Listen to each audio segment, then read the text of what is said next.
So guys, sa video na ito, tuturuan ko kayo kung paano nyo makikita yung mga usage ng FPS, memory, GPU, at CPU, at Task Manager. So, ngayon, pupunta tayo sa props. So, sa props, meron apat na overview, which is yung general, FPS, movie, screenshots.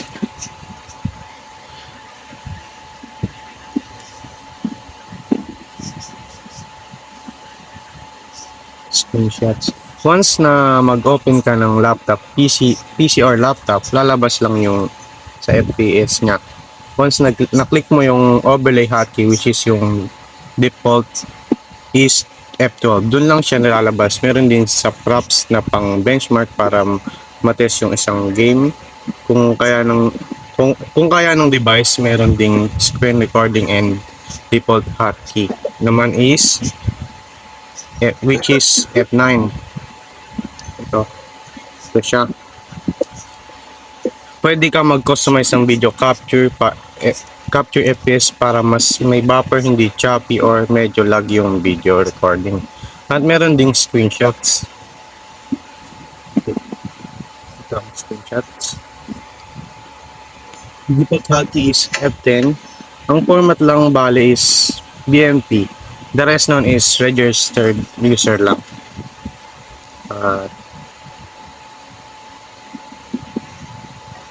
At ano lang natin siya, close.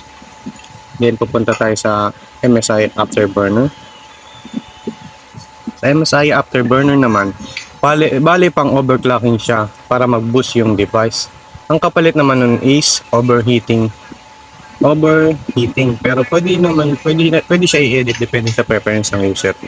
So, para naman sa paano makikita yung FPS, RAM usage, GPU usage, frame rate, GPU temperature, bale punta lang sa settings under ng MSI. Pag-click nun, lalabas yung MSI Afterburner properties. Under nun, click lang yung monitor. Bale ito lang yung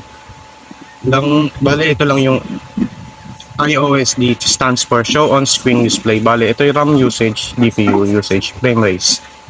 GPU temperature, para siyang props pero mas complicated kasi kompleto. Para sa lahat, unlike sa props is limited lang pwede gamitin. Sa akin po kasi kaya ganito, na naka-setup na siya para mas madali i-explain.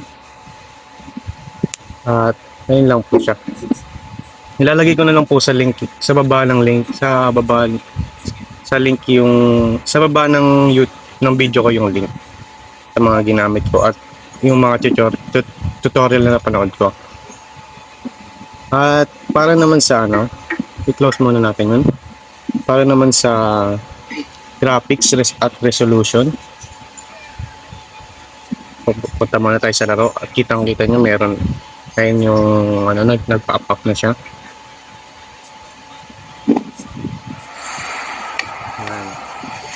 Sa graphics at resolution naman, para mapataas yung FPS at mababa yung consumption ng GPU, simple lang ng graphics at resolution. Pero pag meron naman graphics card, walang problema doon kasi mas na-handle natin yung graphics card. Yung mga demanding games unlike sa integrated graphics card, pag pinataas ng resolution at graphics, mas bumababa. Ang FPS mas tumataas ang consumption ng tataas din temps nun, pero mas magiging detailed yung isang game. As you can see naman sa laro, ito kasing laro na to is lang siya, baba lang siya, kaya kaya ng tsaka ang ganda talaga siyang pang okay siya sa laptop, kaya automatic na siya. Pero check pa rin natin kung bagal ang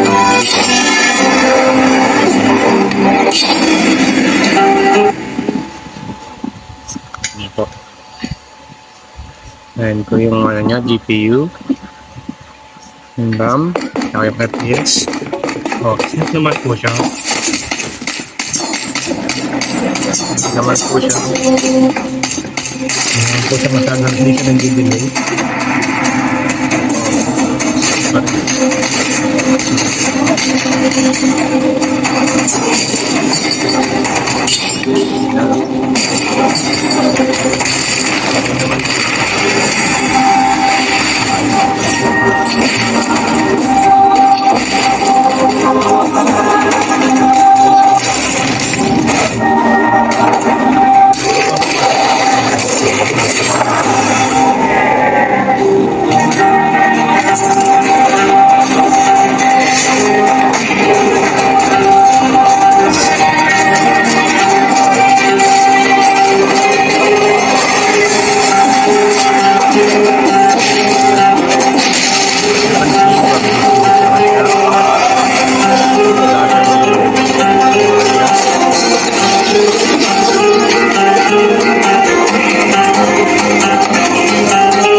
So, sa task manager naman, paano siya mag-open? Wait lang po. Medyo matagal-tagal talaga siya. Yan. So, sa task manager naman,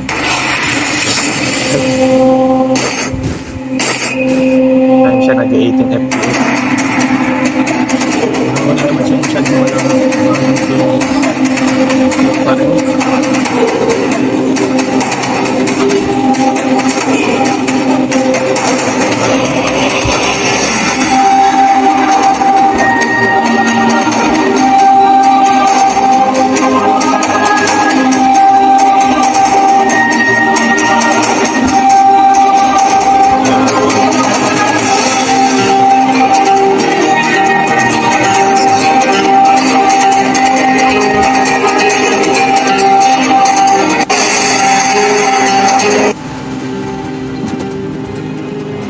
So, wait lang guys.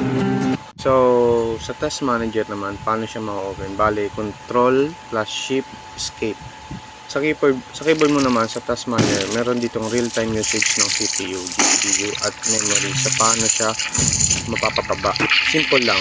Bale, yung processes, kung makikita mo doon, pero ito, yung pipinutin mo lang dito yung NTAS, yung app na gamit mo. Pero, huwag kang magtatanggal ng kung ano-anong app. Yung processes naman, makikita mo dun yung GPU, CPU, mga memory, at kung paano mo mapababa. Ayun lang. Kung para mapababa mo naman is NTAS. Huwag kang mag-e-NTAS ng mga file na di mo alam, baka kasi mag-error yung computer mo. Ayun lang po. Salamat.